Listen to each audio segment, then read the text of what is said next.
If you have some background, there's something there for you. If you have very little background on the topic, there's definitely some beginning pieces that allow you to develop.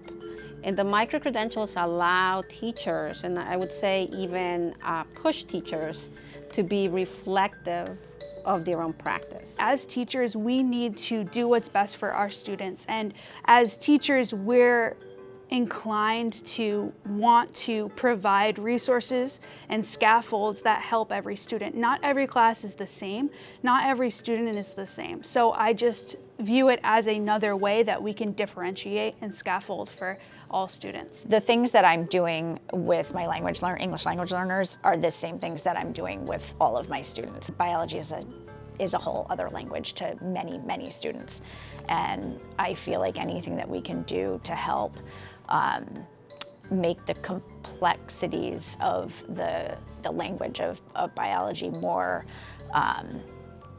not even simplified, but just broken down into more understandable and manageable pieces benefits all students. I used what I learned throughout the micro-credential in the classroom with the kids.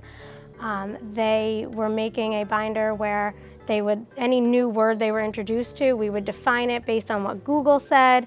We would define it then in our own words so that we can remember it better. And then we would find a picture that goes with our definition so that the picture can pop in our head whenever the word comes up to help lead us to that. And that was something that I learned through the micro-credential as a way to reach ELs, but I found that it also reaches my special ed population as well. There's an expression about windows and mirrors and how students often in places maybe like Barrington, they're looking at a mirror when they're looking at the content. They're reading books in class.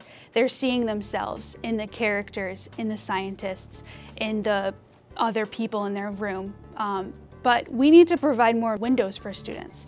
If we provide more windows, that's a window into another culture. They're able to view and learn about different cultures that maybe they don't know about to be more globally responsive citizens both in school and beyond Barrington High School. They have the ability to tackle problems from different angles, different perspectives, and also have the empathy and the value of a multicultural world. The population is growing in Rhode Island, so I think it's really important for teachers to know more about these students and how we can best service these students and ultimately best service all of our students.